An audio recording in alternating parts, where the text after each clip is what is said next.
So, do you know how intimidating it is to interview Lesley Stahl? Do you know how intimidating it is to be interviewed? I know you're not used to this. So, why Lesley now? Let me just say there's kind of three things that came together to say this was the moment to really have this conversation, not only about all the things she's done, but her life and what moves her. And there's a lot of that in this book. So first, it's the 50th anniversary of 60 Minutes. I mean, this was a pioneering news program. Can I start by saying I wasn't there in the beginning? But almost in the beginning. But you really are by far the most influential and prominent woman who's been associated with the show. And there's a lot to discuss on that. Secondly, this book came out. If you haven't read it, it's really a great read. You're so frank. You're so honest. You're so self-revealing, and I think it didn't mean to be. I enjoyed it a lot. We'll talk about that. But also, all this started at a little lunch Cynthia Whitehead put together. And Cynthia, of course, John Whitehead was our former chair. But we were talking about Asia and China, and Lesley mentioned or brought up that she had gone to China in 1974 with her father. She told the story. That was early. This is just 2 years after Nixon goes to China, is greeted. I think we have another former president of Asia Society here who greeted him at the tarmac when he came. It was a U.S. diplomat there. Nick Platt, are you here? I know he's on his way. But the story Lesley told, I said, I have to do a forum with you. So I think we'll open with that. If we could just go to the next slide. I was not able to extract a baby picture from her, but she said she was born on her 30th birthday, so we're going to do pre-30 for a minute here. And maybe start with a story about your dad. I'd love to tell the story about that. We didn't even have an ambassador yet. We had David Bruce, and I think his title was something like Intrasection Head, but he was our senior diplomat. His wife, I think her name was Ernestine, I saw her on the street in a orange leather jacket, standing about 5 feet over the average Chinese person walking down the street. I went there at the height of the Cultural Revolution. There were women's voices screeching in the streets 24 hours a day. And what I was told they were screeching, they were reading the Little Red Book. They were reading statements from the Little Red Book, round the clock. We met a man who was our guide. They didn't have any tourism. So they found this French speaker and made him our guide. And thank goodness my brother spoke French. But we got very close to him. And one day he burst into tears and told us in French that they had taken his 2 sons away from him and, as he said, flung them across the country and made them work at a work camp or a farm. And he was hoping they were going to be doctors and lawyers and whatever. It was heartbreaking. But the story that I told Josette that I want to tell you was that my father went on a business trip. He made leather colors. And at that time, he was the only maker of colors for pig hide. And China didn't have cattle, but they had a lot of pigs. So Mao Zedong had declared that in the next 5-year plan, they were going to develop a shoe industry out of hush puppies. We call them hush puppies, out of pig hide. And they needed colors. And so they invited my father over in 1974 to make a presentation so that he could sell his finish all over the country of China. My father loved it. Every country he'd ever been in, except the Soviet Union, he had to go to every single separate factory. In China, you just spoke to a group of people, and then you could sell to the entire country. So he goes to these meetings, and there's a table filled with people. He's making his pitch, and they're all dressed exactly alike. They all have the same haircut. Everything about them is identical. He couldn't decide whose face to look at. And by the way, there were people from all over the country, and they have, at that point in 74, so many different languages that almost every person had his own interpreter. So whatever was Dialect. being said had to be interpreted into Mandarin and then into English for my father. So he's really struggling because he always knew who to direct his conversation to. But he had these meetings over 5 days, and he figured out by what they were wearing who the boss was and who the underling was. For example, a watch, that was the boss. Leather shoes was the boss. And he figured out there was absolutely a hierarchy, as there is in any society, and he figured out. But the story was that they did buy my father's finish, they call it finish, but they would only give him, I think it was a 7-year contract, which was the biggest sale he ever made in his whole life, but only 7 years, after which he had to agree to give them the formula. And in the interim, they had to teach them how to do it. They had to send people and teach them, not only give them the formula, but teach them how to make it. And that was the way they were operating back then. They were taking all our technology, and in my father's case, they bought it, and using it by forcing giving American businessmen or European contracts that was so irresistible that they were giving our technology away.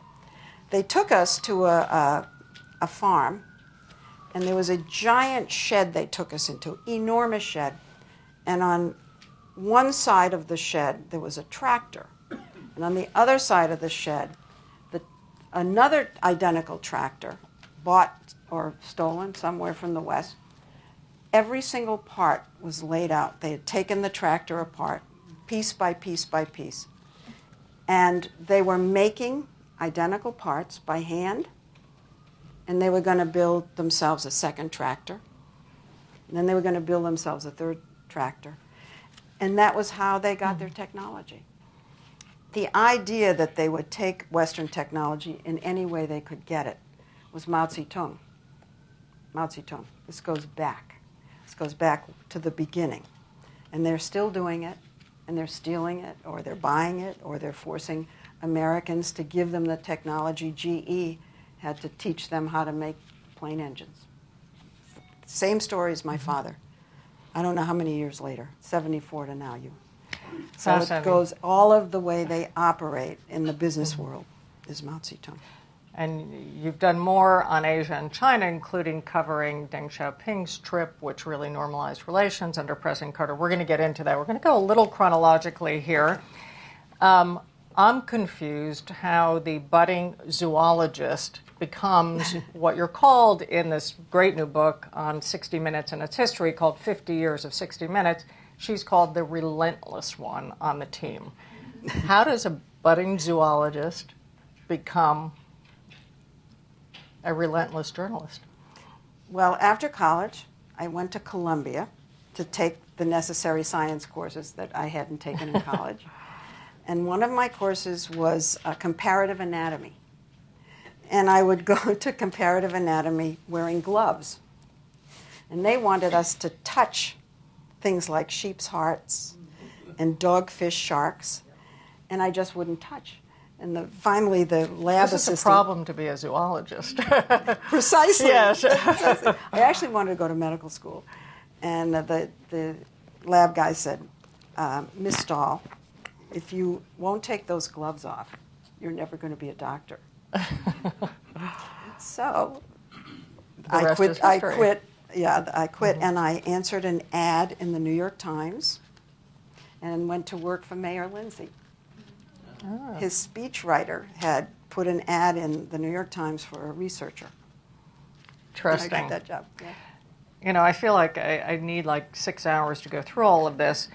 In the book on Becoming Grandma, you're quite, I thought, honest and open about your relationship with your mother, not always being sunshine, not always being easy. Dolly. Oh, yeah, because it was Dolly and Lollipop. Yeah, yes, okay. Could you talk a little bit about that? And we've talked a little bit about your father, but she sounded like quite a force. Yes. My mother was a force. My mother had 3 separate lives, completely different. She changed twice in her life. She was very sociable and very funny and exuberant until she was about 40, when she became a recluse and buried herself at home, became antisocial. We don't know why. Where was happened. this? In Where? Swampscott, Massachusetts. Okay. And then when my father died, we got phase 3, in which she was the sweetest little old lady, which none of us thought was ever going to happen in a million years, but she was the sweetest, and became the best grandmother who ever lived. But she was difficult all through it, except at the last phase. So if I ask you about a defining experience in your life, your pre-30th life, that you think really had an influence on who you are today and who you became after that, what comes to mind? Well, I've never been able to figure out the influence of my parents, the influence of my friends, influence of things I've read. It all gets complicated. I don't know how I got my values. I can't figure it out. But they're there. They're there, but I don't know where they came from. Nothing was ever pounded into me, and I can't. I want to blame my mother for everything, like a lot of us, and I often do. But I know that that's not fair and not true. I've had to learn that. So I can't answer. I think we're born, by the way, with tenacity. I think that's one of the things in a gene somewhere. Yep. Yeah. So maybe we could go to the next slide. So That's Watergate. so in your book, Reporting Live, There's Carl Bernstein. Yeah. See him over there. you describe many of these things. What struck me is you were hired by CBS News in their Washington bureau, and 3 weeks later they assign you to what was considered a mundane story to go cover a burglary in an office building. So you're 3 weeks on the job, Exactly. big-time Washington, well, a newbie Washington reporter. And can I just quote TV Guide here? At the time, TV Guide called you, quote, a watchdog with perhaps a streak of pit bull in her ancestry. So you kind of launched your reputation then, but could you talk about that? There aren't many women in that picture that I see. No, there weren't many women around. It was 72, so it was the height of the presidential campaign.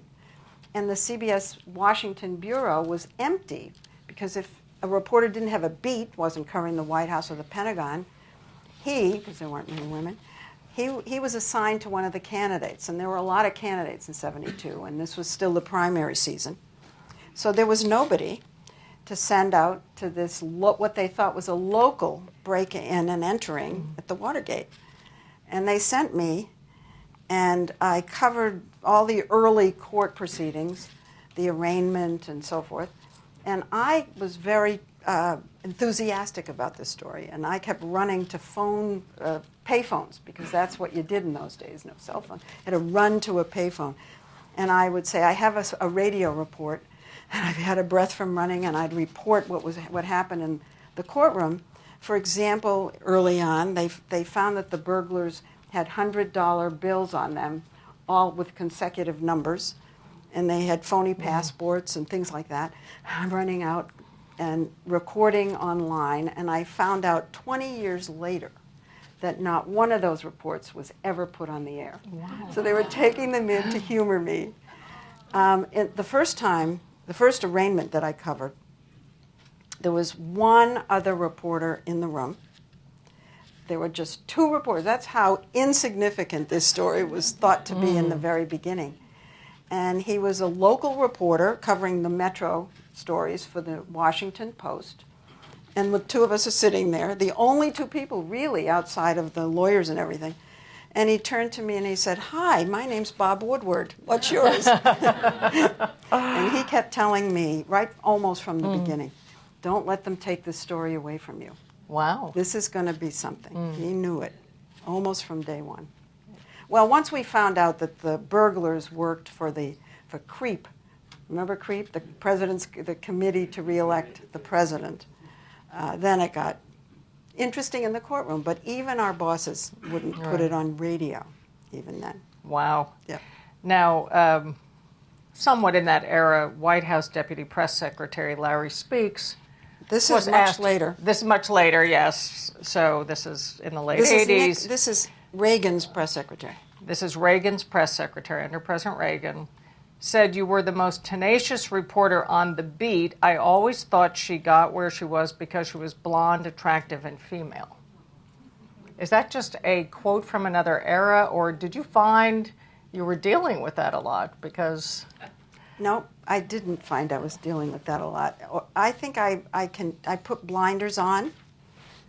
I ignored it. It didn't happen. It wasn't going to happen. Meaning that I wasn't going to be a sex object. I wasn't going to allow them to turn me into that. I was going to go get the story. And when you're a reporter, you know, it's the product people see. It's your work. It's what comes out at the end of the day. And I knew that if anyone I covered or if anyone I worked with wanted to make that an issue, it had nothing to do with the product, which was all I cared about. Mm-hmm. So I was never going to say to myself, ever, if I got something that turned out to be great, it was because I was a woman, or if I was set back, it was because I was a woman. I made a decision. I'm not going to ever think that way. So in those early days, what do you think were the skills you brought to the job? You've talked about how to be successful, there's many things that you need to be able to do that. You have to be able to research, you have to be able to build the contacts and the trust and all of that. Do you feel you were able to build the trust to go from this early assignment to really put yourself on the map in that way? CBS News hired me because of affirmative action. And they hired me in 1972. There were other people in the Washington Bureau in that program. Bernie Shaw, do you remember him from CNN? Yeah. Connie Chung, and I. You can figure it out, the Chinese girl, the black guy, and the blonde girl. And they gave us little tiny desks in a corridor. And we were not correspondents like everybody else. We were called reporters. And we were really apprenticed to the senior correspondents. We worked alongside the seniors. We did radio. We may be allowed every now and then to do the morning news. But we were never the primary in the beginning. And Bob kept telling me, even if they make you number 2. In the beginning, I was primary because nobody thought that the Watergate was going anywhere. But even when I was number 2, he said, stay with it because there'll be so many stories out of this. They're going to have to use you as the primary. But the point is, we were apprenticed. And this was such a good way to learn what it takes to develop a source, to learn really how to write. Television writing is very different from almost any other kind of writing because it has to be so succinct. And they brought us along, so if we really did fall on our faces, we did it on radio. And, it wasn't on national television in front of the whole world. Although I did have some big, embarrassing experiences with that, too. Can I take a deviation here? It was a couple of years into Watergate. And I really had a lot of stories by then. And CBS decided that we were going to cover the Senate hearings, Sam Ervin's Senate hearings, live. And because they wanted to show that CBS was an equal opportunity employer, that they actually had women, they had Connie and me, that they were going to have every single night, they'd excerpt the hearing from that day and then have a roundtable discussion with the correspondents. And I was there every night. They had different men, some nights the White House correspondent, some nights the Justice correspondent, but I was there every night to prove they had a woman. And the first time, the guys never let me talk. They argued with each other. They talked over me. If I said, don't you think, they'd take it away from me. That went on for 1 week, 5 days. Monday, we come back and the bosses say, we're getting lots of mail. The public thinks you guys are being rude. You're not letting her talk. if you don't let her talk tonight, we're going to end this. We're not going to do this anymore. Everybody loved to do that analysis stuff. So we get on the set. I am over-prepared. I've read everything. I know everything. There's nothing they can throw at me that I can't answer. The first question we had a moderator. He says, well, folks, what's the gossip down there about John Ehrlichman? And I hear the word gossip, and I say, let them do gossip. I'll answer the next question. So I'm sitting there waiting for them to answer. And they're sitting there waiting for me to talk because they've been told I have to talk. So it's dead silence that goes on. And finally, Daniel Shore steps into the breach, and he says something like, well, if it's gossip you want, we have a woman here. Can you believe that? Yes, he did. Live, national television. Oh, my God. Everything I had learned all through the whole weekend went out of my head. I stammered. I made no sense. I forgot who I was supposed to gossip about. It was disaster. I ran upstairs, and I called home, and I said, Daddy, write my letter of resignation. I'm mortified. I made a mess of it. He said, you were great, Dad. I said, Daddy, you've got to be honest with me. I was terrible. And look, if you can't be honest with me, put Mother on the phone. And he said the immortal words, Mother can't talk right now. She's too upset. Then you knew the real story goes. And that was Dolly. Amazing story. And somewhere you referenced, and maybe in your book on reporting, that maybe it was that panel discussion, there'd be the named seats for everyone who was going to speak, and then your seat always said female. That was election night. Yeah. Okay. It said Maud, Wallace, Rather, Cronkite, female. Oh. I think we go to the next slide here. I love this cover. That's very cool. But, why there are still no female Dan Rathers? But I don't want to dwell just on the subject, but it's a big deal. I mean, did you understand that you were making history in a way by pioneering this space at the time? Did you have that awareness? No. Yeah. And I never wanted to be Dan Rather anyway. First of all, this was right in the midst of the women's revolution, Gloria Steinem and the marches. And the little group of us in Washington who wanted desperately to cover politics, and some wanted to cover the Pentagon and the White House. We just wanted to do a good job and prove that we could do the same job. The end product would be the same. It would be just as good, if not better, and we worked so hard. And I'm jumping ahead. I don't know if you want me to. Yeah, but no, I write in the grandmother book, this is really a jump ahead, that my daughter breastfed. And I thought, what? You're breastfeeding? None of us breastfed. None of us. Because the men didn't breastfeed. And we had to show that we were just like them. We could do everything they did and do it the same way. And I don't even think that I was thinking for 1 second about climbing the ladder. We were just so grateful we were in the door and given a chance to do what we loved doing. And I thought I would just be that White House correspondent forever. So the idea that we thought, wow, we're in the door and we're going to go to the top the next minute, no. Interesting. And, being a White House reporter, it's a heady mix of power and politics and prominence and, fame in a way. It's particularly, all of you got a lot of attention. Did anything ever happen to you that you are willing to talk about that would cause you to join the #MeToo campaign? This is embarrassing. Because no. I'm mortified. It never happened.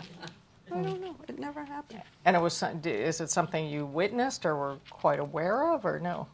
Yeah, well, let me say, when I say it never happened, I'm of that generation, and I'm looking out here, and I see a lot of my generation here tonight.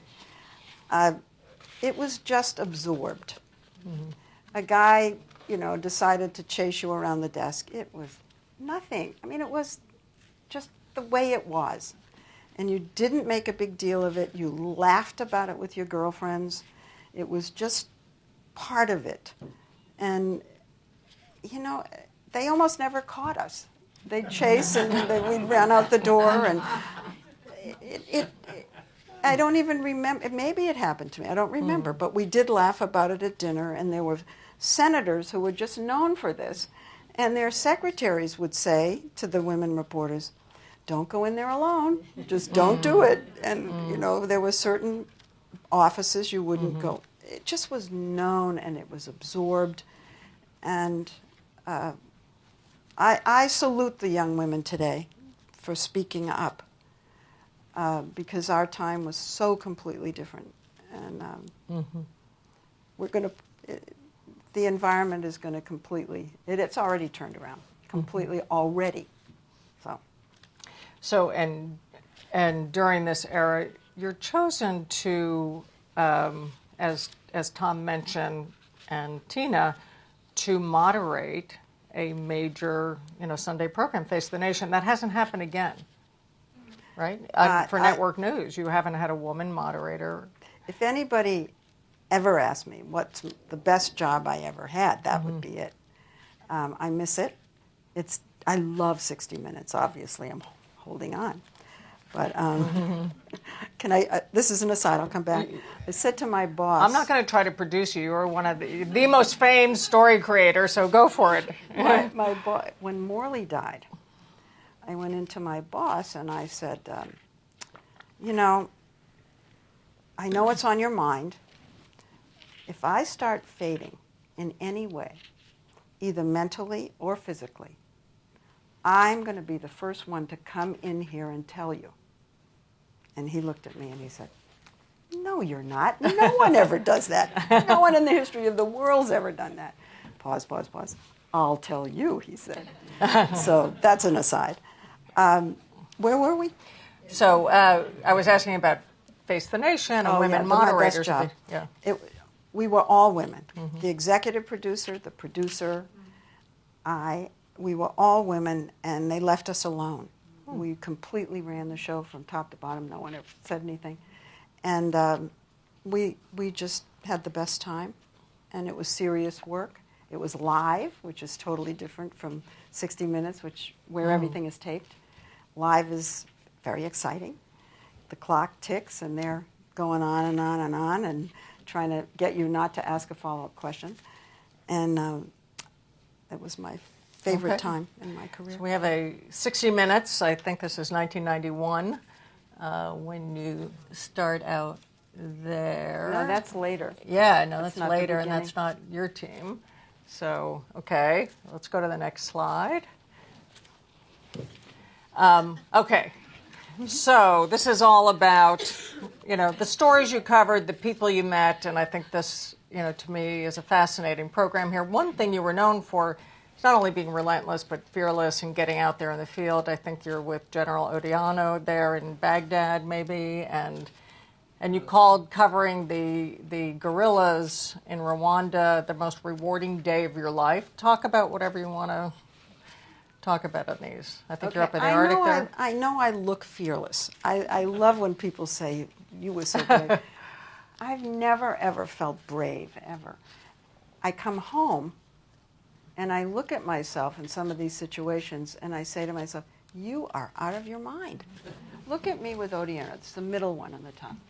Every guy is wearing fatigues, and they've got bulletproof vests, and they're wearing helmets.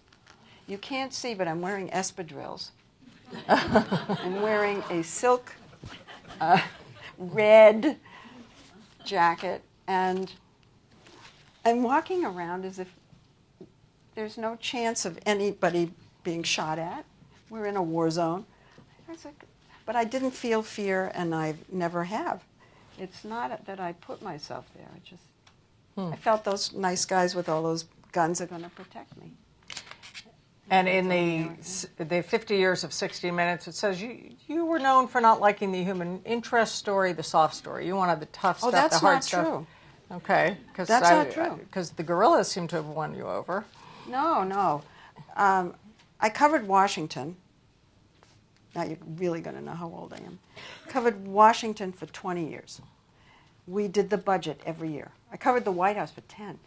Every year we did the federal budget. I mean, we did the federal budget for every year. We did arms control constantly while I was there. We covered the Soviet Union. It was pretty dry stuff. And that was it. And we weren't allowed to smile. If we smiled on a stand-up, we had to go outside and redo it without the smile. And one of the first stories I did at 60 Minutes was with a brain surgeon who had bone cancer, and he was in excruciating pain. But when he operated, he didn't have pain because, I don't know, the brain, when it concentrates completely, it can rise above it. And I loved him. I loved this man. His name was Thorvald Sant. He was the best brain surgeon in the world, and people came to him when they had inoperative aneurysms and tumors that no one else could get to. And we did this story, and I brought it back, and I went to Don Hewitt, and I said, "You're never going to run this story." He said, "Why?" I said, "Because I loved him, and you can tell on every picture that I'm just crazy about this guy." And I knew they wouldn't run it. And he looked at me, and he laughed, and he said, "You're at 60 Minutes. We do run stories where you're allowed to like." And I felt I was kind of born again. For the first time in my reporting career, I was going to be able to do human interest stories with people who were admirable and lovable, and I was going to be able to express that. So no, I love those stories, and I do quite a bit of them. If we go to the next slide. So you score the first interview after the election with Donald Trump. You get the world's attention. Tell us about that. And did you know him before from? I'd met him a couple of times. Didn't really know him. Before he gave me, I did 2 interviews, and before he consented to a 60 Minutes interview with me, he basically auditioned me and my boss. And we were invited to his office in Trump Tower, and we spent quite a bit of time with him. He was being stunningly charming, and I think I read this in Michael Wolff's book, that he had a habit of flattering people, and we went through that. We were lavished with praise, both I was and my boss was. He both praised me quite a bit and then kind of threatened me by bringing up the interview with Megyn Kelly and, saying, you better do a good story, you know what'll happen, kind of thing. But and in the middle of the session with him, he, at his desk, and Jeff Fager and I, in walked Ivanka. Just in the middle, she walked in. And I think that happens in every single solitary meeting he ever had as a businessman and I think as president. There's a cue she walks in and he introduces her, and I couldn't figure out whether she was going to take some measure of what was going on and give him advice or what that was about. But here she just walked in the middle with a business question. And we left and got the first interview, and then he told me at the end of that interview that I would get the first interview. And he said, "I'm good," and he's lived up to his word. So you have covered Nixon? Oh, by the way, when I met him up at his tower, he told us that he had the best office in all of New York, told us that he had the best view in all of New York. It was huge. He told us it was huge. He told us that he had the best executive bathroom in all of New York and took us into it. And he put his makeup on himself in front of us in his best bathroom, executive bathroom in all of New York. Unique experience. So let's take the panoply of presidents that you've personally covered. So we have Nixon, we have Carter, we have Reagan, we have Bush 1, We've got Clinton, we've got Bush 2, we've Well, got... Clinton, covered the White House of Carter, Reagan, Bush 1. Okay. Okay. So just if you could talk about which president has been most impressive to you and why of that.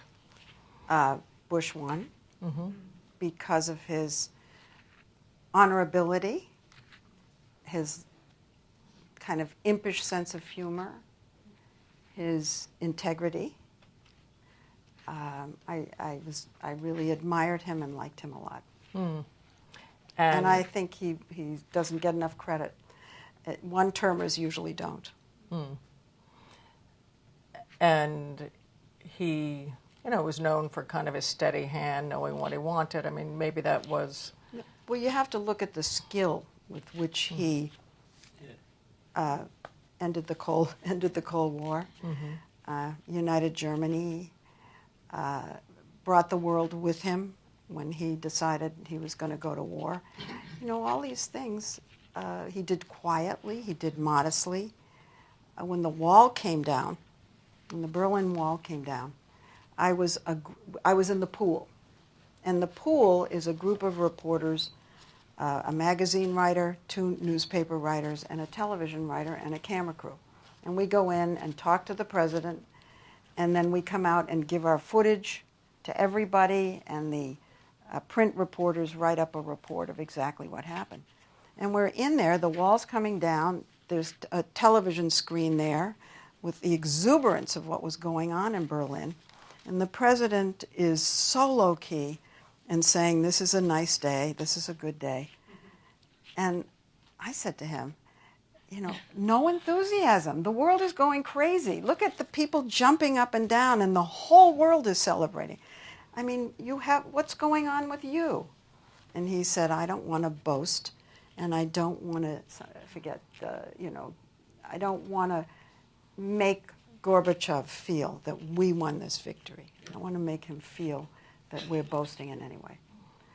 And I do remember Barbara Bush. You weren't allowed to boast. Yeah, right. No, Right? that was his mother. Yes, that was yeah. his mother. You're not That's allowed right. to boast. Yeah. No, but it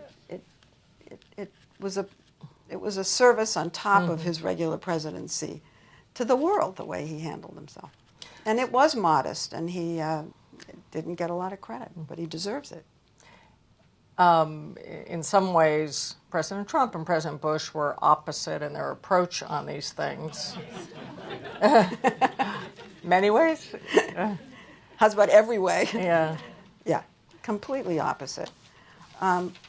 Jimmy Carter, it was very interesting for me to cover Jimmy Carter and then cover Ronald Reagan.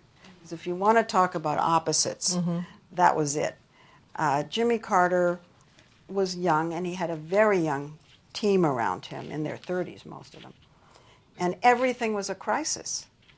Every single thing. The lights were on at the White House every night till midnight. Everything was heightened because I think partly because of age, because I saw Reagan come in his 70s and everything calmed down. So everything was heightened, and the country was kind of agitated by it too. The president really does kind of set the mood for the whole country. It's the top of the pyramid, and what he goes through and presents to us affects us. So Jimmy Carter, he had a lot of problems on his plate. He had the energy crisis. He had double-digit inflation. He had the hostages. So there was a lot there, but he didn't handle it in a calm way. And then Reagan came in, and I'm telling you, overnight, he came in with his 70-year-old attitude that this too shall pass. This is going to be fine. We're going to work it out. Let's go home at 6 o'clock. No, he didn't. He went home at 6 o'clock. But the lights weren't on all night, and things in the country settled down. They just did. And he even had a huge recession in the beginning.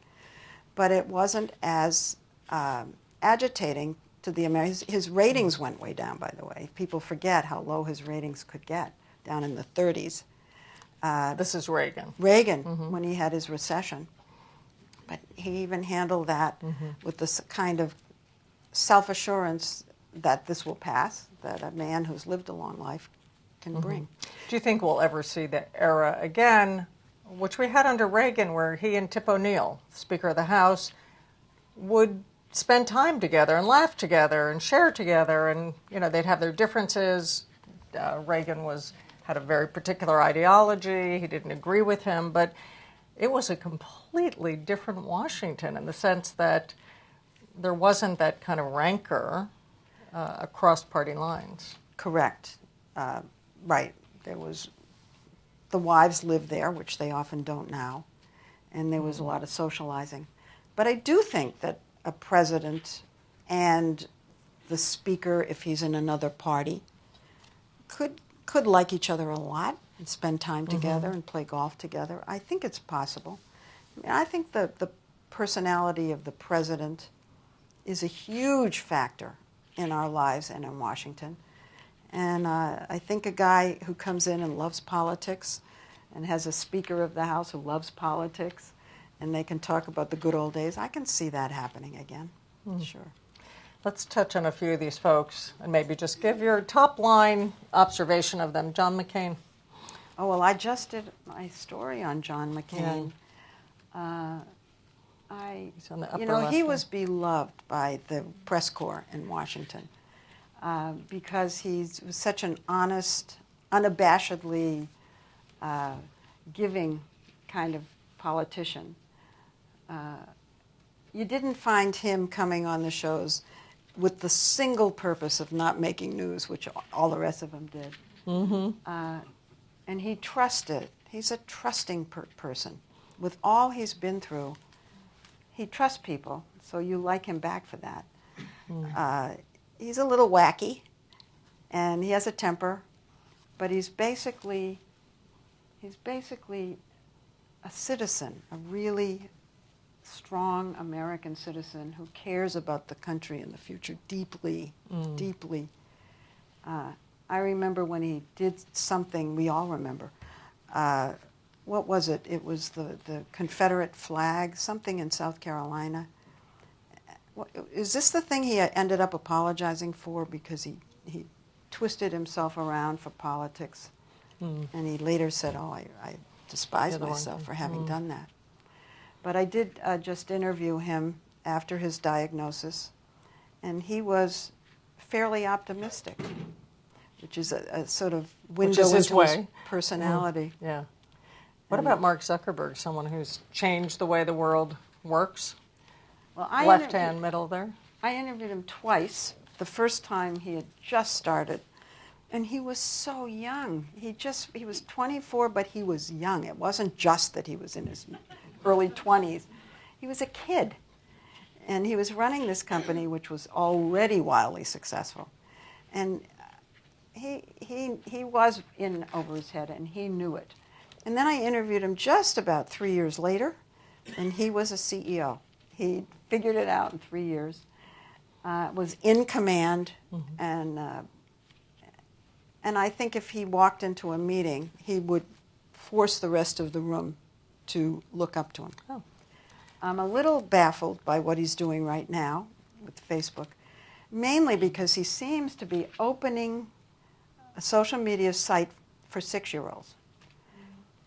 I have a 6-year-old grandchild. I'm furious. Let me leave it there. I'm just livid. Tell me what he's doing. I think I've missed this development. He's starting a social media site for children as young as 6.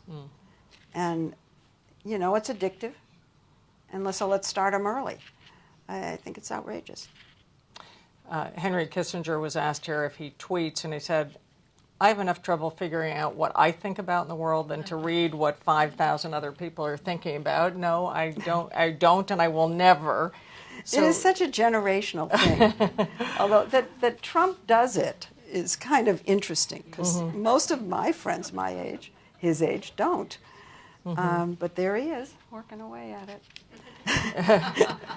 Even, did you read the New York Times editorial page with all the people who are thrilled with what he's done? And most of them say, except for the tweeting. I think he's doing a good job, except for the tweeting. He told me in my interview with him that he would tweet to stay in touch with his movement, but that he would do it much less, and that he would not be, in effect, I forget his language, shooting off my mouth. And I really thought, oh my, he's become president. He's going to be president. He gets it. Man, was I wrong. And I'm going to mention John Shin, who is on one of our trustees here. Real estate mogul right there on the top, right in the middle is her book and you interviewing her. Mm-hmm. Yeah.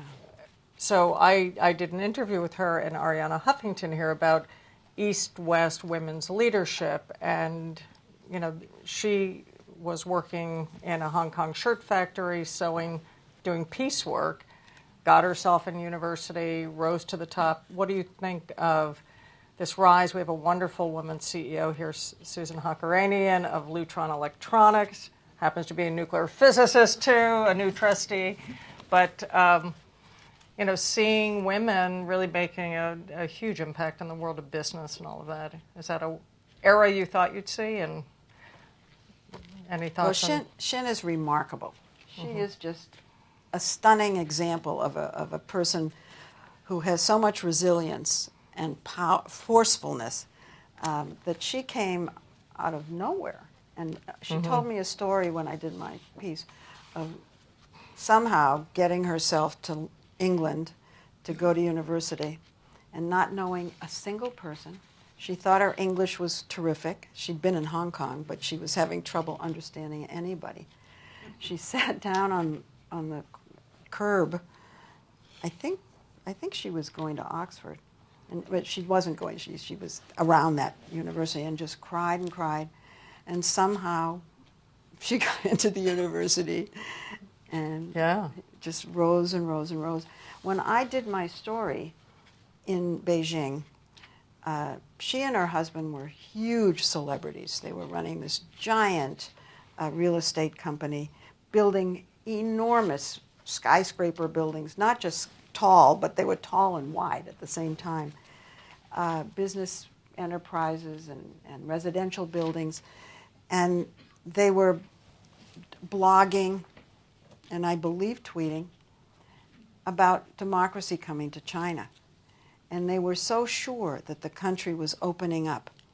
And to me, they were outspoken, a little bit critical of the regime, and I was surprised that they could go out and speak their minds about how democracy had to come to that country and not be afraid. And boom, that was shut down real fast. And as I hear, Shin is basically living here because the country is shut down. And I've gone to China reporting over the years. And really, every single time I go, it's a different situation. They've either clamped down or they're loosening up or they're in the process of moving in the other direction. And ever since 1984, it just seems to go back and forth, and it's very confusing. So we're going to go to becoming grandma. But before we do that, what other world leaders, who's had the biggest impact on you? When did you feel, I am talking to history? This is... I don't think I've ever felt I was talking to history. That's one of the problems. We live in a time when there aren't great men. Women haven't had much of a chance. I'll tell you about Margaret Thatcher in a minute. But we just don't have great leaders that I at least have been in the room with and just looked up to and said, wow, what an extraordinary human being. I'm talking about heads of state.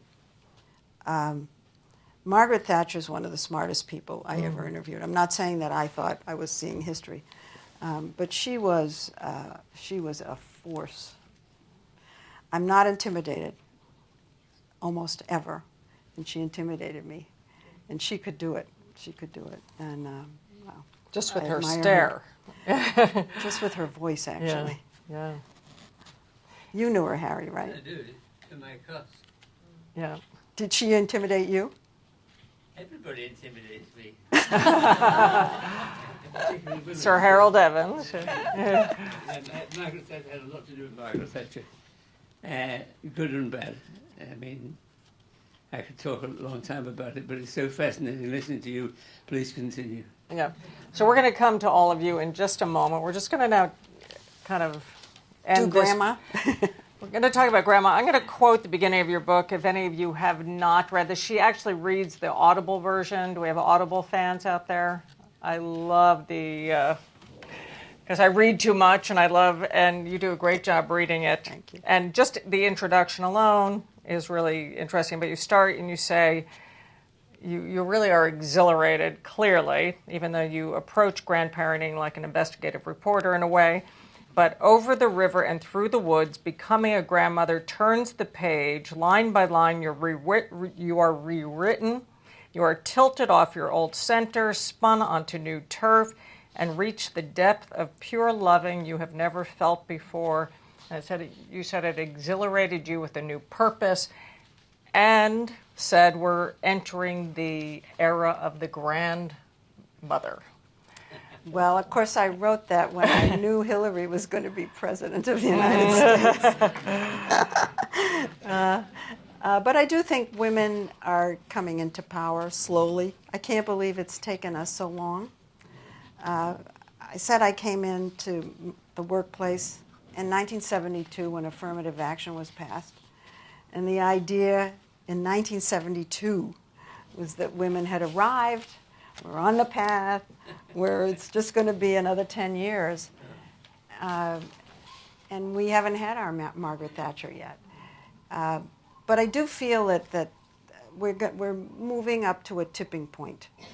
And we're just slowly inching our way up. And maybe this is the right way to do it because we're getting there because of merit. We're not getting there because we're jumping lines. And maybe it's just going to happen naturally. And instead of, meteors, we're going to slowly reach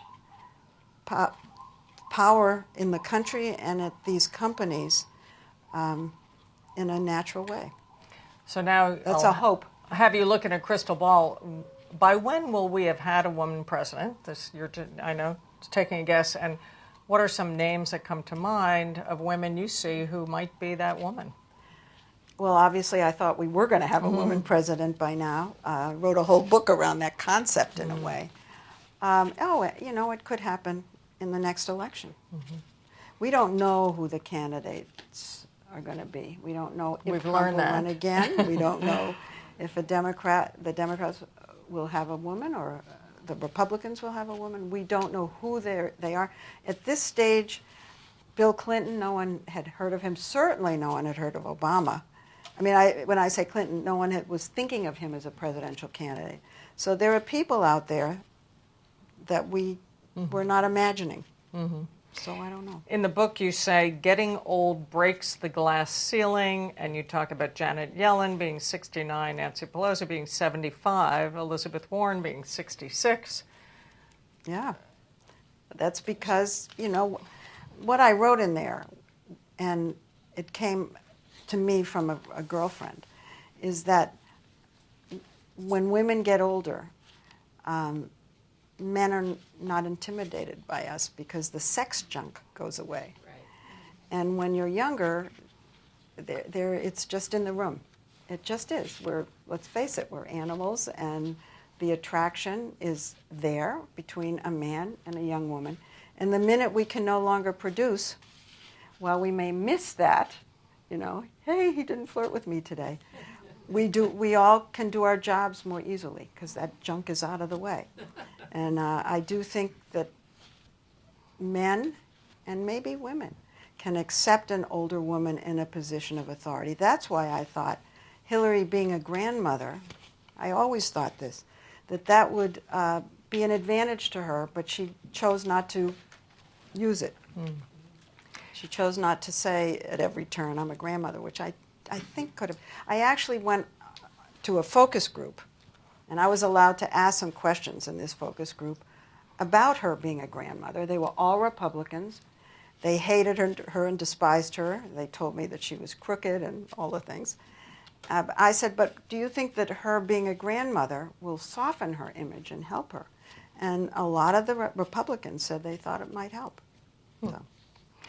So in the book you said you were warned by many people not to write this book, and they said you would be labeled as an LOL, which you said has a second meaning, not just laughing out loud. LOL. Doctors use this in their notes. LOL, little old lady.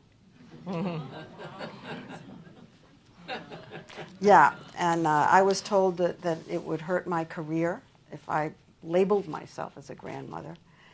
I had a different view, and I still have a different view, but, you know, it's the best thing that ever happened to me. How many of you are grandparents?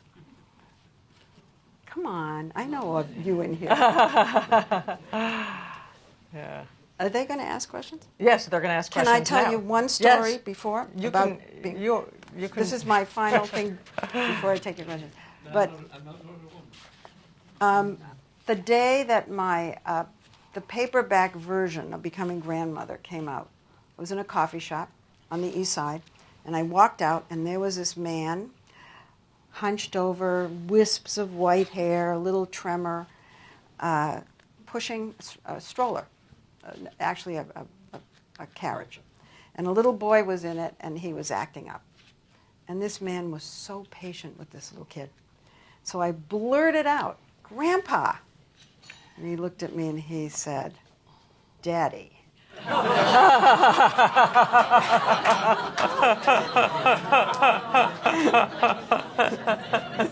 I thought, welcome to New York. Interesting. True story. All right. Okay, we're going to go to all of you. This side's going to ask me about being a grandmother. That side's going to ask me about going to China. And Cynthia Polsky, we'd love to start with you. This has been wonderful. Your stories are wonderful. I wonder if you've had a chance to interview Angela Merkel, the outstanding leader of the Western world right now, who happens to be a woman. I have tried so hard to interview Angela Merkel. She just doesn't do interviews. Is that right? She barely gives interviews to the German press, and I don't know that she's ever sat down for the kind of interview we do. We've asked a million times. She just doesn't do interviews. Do you think that's a technique of governing for her? Certainly is part of her MO. It certainly is the way she's gone on for how many terms now? And she gets away with it. This is her fourth. She gets away with it. And the Obamas? Did you interview I either of the Obamas? I only interviewed him about Biden. So I never really sat knee to knee with him. But, you know, when I interviewed him about Biden, the idea, it was so silly. The idea was I was supposed to bump into him in the hallway outside the Oval Office. Come on. You know, we have we get cameras and lights all over the place. So we're standing there, and I'm asking him about Biden. And the thing that struck me, and it struck me with a wallop, was how calm he was. And people talked about the Zen master and all of that. I'd read about it. But I could actually feel it, because most people have kind of an engine. We all do. You know, we all have our energy going. And he was placid, placid, placid. It really struck me. Really struck me. Who else is... That would be, I think, an interesting element of leadership, when everybody else has got their engine going and he's just... Very interesting. Who else wants to jump in? We have one in the back there. Could you talk about the interview you had with Nicolas Sarkozy? And then after that, talk about Uncle Walter. Oh, okay. I did an interview with the then president of France, Sarkozy, and I'll tell you the truth, he was a bully. He bullied his staff in front of us. He bullied me. He was just kind of a pompous, difficult man. In the middle of our time with him, we spent about a week following him around. We went to Bulgaria with him. His first wife left him. And it was all anybody was talking about. And the reporters I met over there said, you mustn't ask him about that. In France, we don't ask personal questions of our leaders. You mustn't ask. Well, I'm not a French reporter.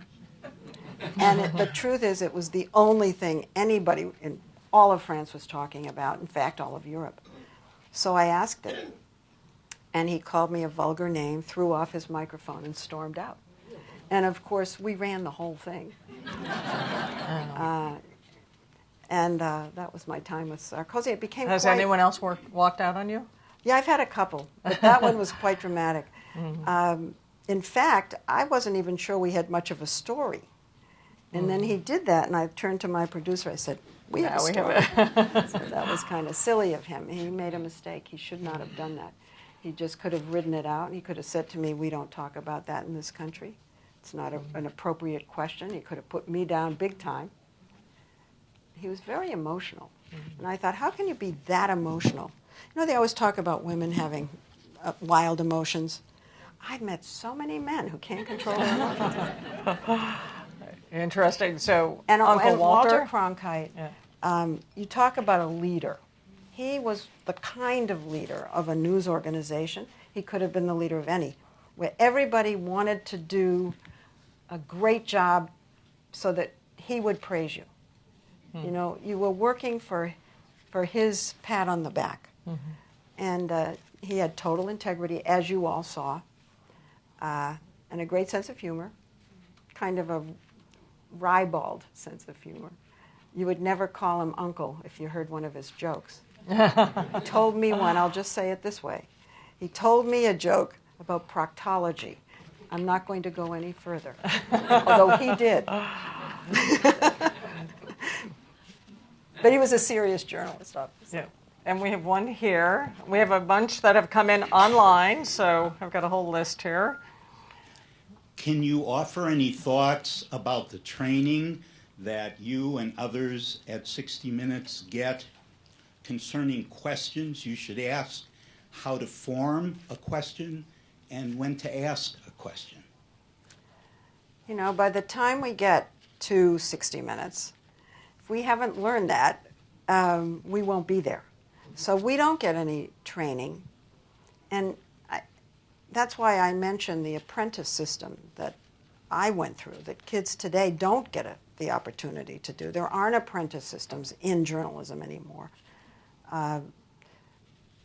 You know, you just have to put in your 10,000 hours and learn how to do a proper interview.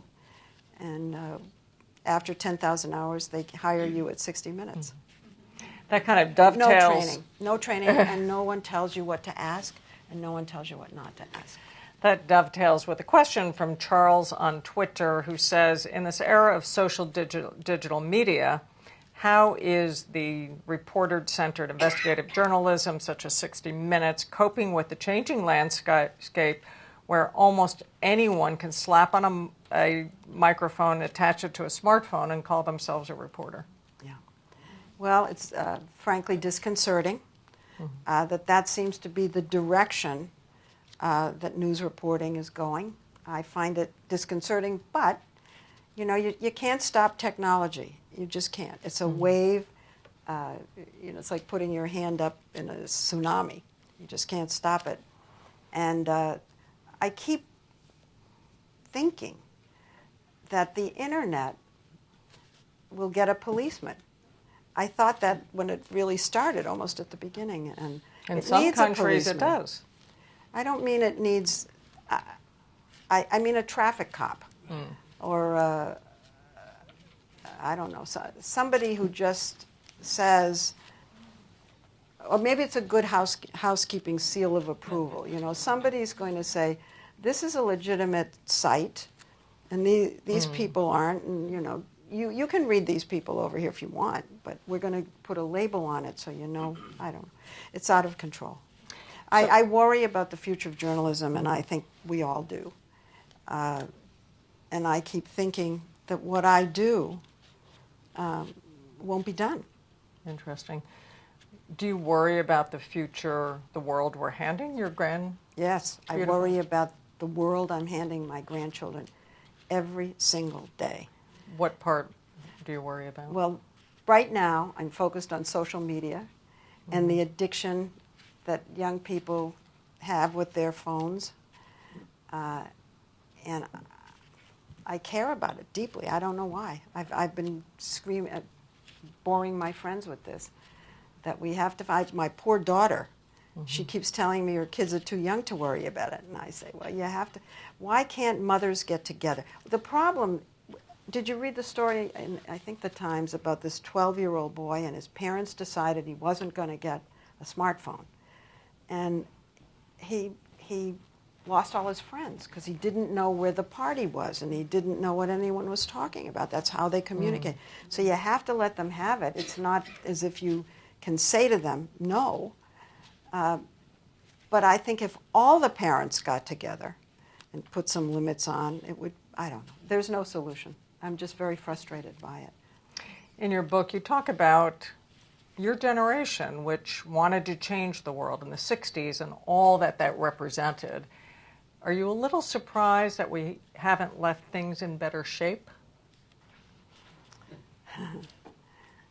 I guess my mind is focused on leadership and how important the direction we take. Well, there's two things. One is leadership and how important it is that the people at the top guide us.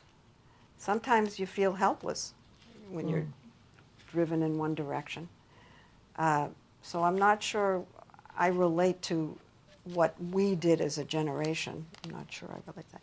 The other force in our lives that is changing us so completely is technology. And that just moves forward at such a rapid pace. We don't adjust to it. We can't so quickly. Our system of government doesn't adjust to it.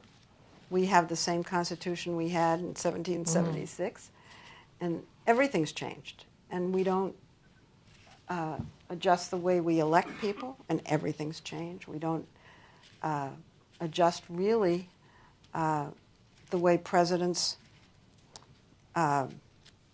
sit in the Oval Office and make their decisions and release executive orders and nominate judges and so forth. Nothing changes with the way they communicate with us, which is completely different. So technology is hitting us in the face every day with something new and hard to handle. These are the things I worry about for my grandchildren.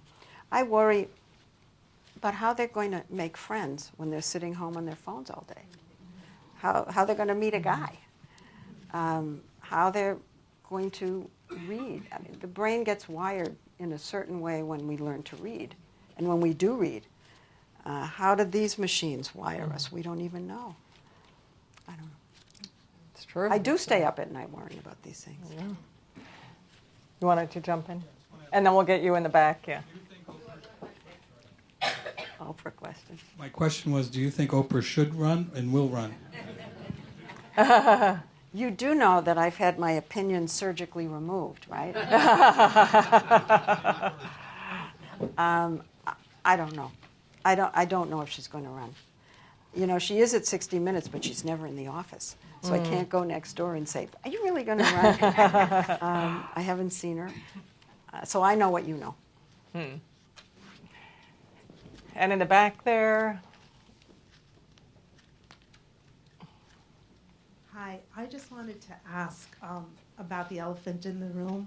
But the question is, what do you think about fake news? I mean, there's so many attacks on reporters and networks at this time of our lives, and you almost don't know what's the truth anymore. As a reporter, can you give us some of your insight towards that? and can we hold, because there was a question right next to you, so you can ask yours too. We're No? together. Okay, you're together. Okay, got it. I was brave enough to ask the question. That's a perfect question. It's hard to answer, but it's obviously, as you say, the elephant in the room. It's so painful. It is so painful because every time there's a poll, it shows you that the trust for us goes down a notch. It's way down. People do not admire reporters at all. Now, I want to say that I'm not sure they ever really did. I think we had a golden age around Watergate, actually after Watergate, because during Watergate we were hammered in a similar way. But it is particularly scary. It is, no question, detrimental to our society and our system of government to have the press, the fourth estate, seen by the founding fathers as a necessary force to hold democracy together, to see us disparaged and discredited with a very, I think, successful campaign. So it's another thing I worry about, and you all should worry about, in terms of the future of our country. You know, the way our democracy was set up, we by design, we're the cleansing agent. We were meant to poke around and get the secrets and spill them. We were meant to do that so that the system could free itself of corruption and of nasty forces within our government. And if the public doesn't believe us and is not behind us, that becomes pretty difficult to do. And especially if we're now going to start being afraid of libel suits against us and being gagged and hauled into courts, it's all terrifying to me. Do you think And I wish I were more optimistic. I'm sorry. So the president's going to give an award for the worst news. Does this help or hurt? Oh, it doesn't. How can it help? It's just so destructive. I asked him about this when I was in his office. I didn't ask him I did mention it in our interview, but I said to him, he was attacking the press with my boss and me sitting there, no one else in the room, and he's attacking the press. And I said, you know, that gets so tired. Why do you keep doing it? It's boring. That's what I said. And he said, I'll tell you why I do it.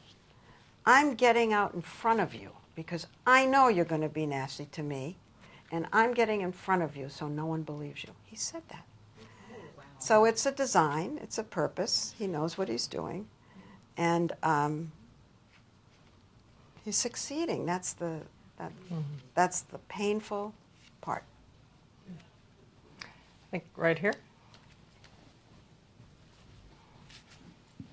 Since you basically have a front row seat over so many decades watching the world, and when you're talking technology, I have a child in high school, and events have happened and unfolded, and that make me realize, and now that I'm sitting here listening to you speak, I'm wondering, do you believe, you know, at a very young age, all these children now have events and get to watch things happening around the world, a lot of hatred, and a lot of things that I believe myself in my 50s, we were not receiving news and as footage and films that just show such violence and hatred. And when I'm wondering now, that I'm now hearing of events that are happening at a young age, I do believe tolerance is down.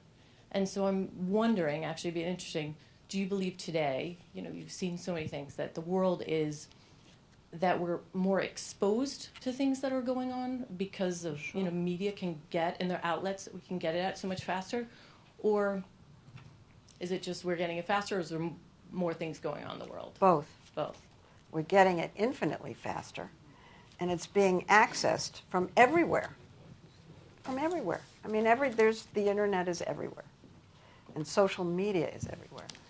And children are getting bombarded. We're getting bombarded. You can see how it would be hard to know who to believe if you're sitting on your phone all day long watching it, even without anybody attacking. I mean, it's come on us so fast. This the communications technological revolution has come on us so fast. Nobody can really cope with it. Nobody.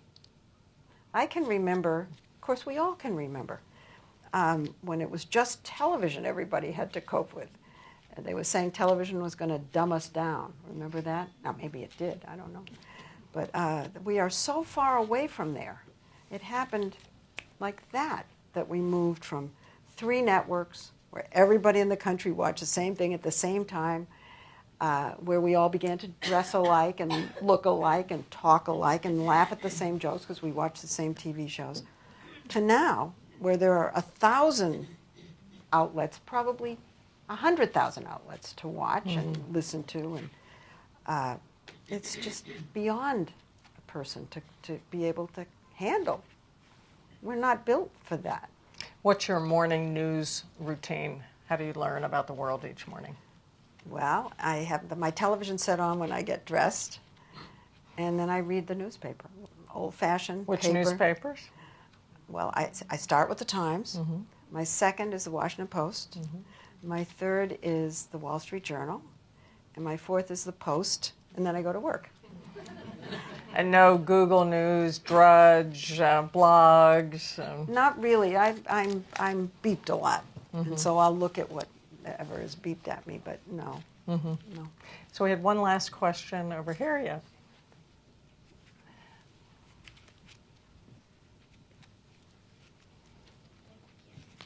Hi, I just wanted to say yes, we're very much enjoying your talk. Even though I'm down and dark and... I had a question about this, because you were around during the height of the women's movement. You talked a little bit about that. What was it like in terms of the women during the movement? Like, we're in broadcast news. Were you and, say, Connie, friends, competitive?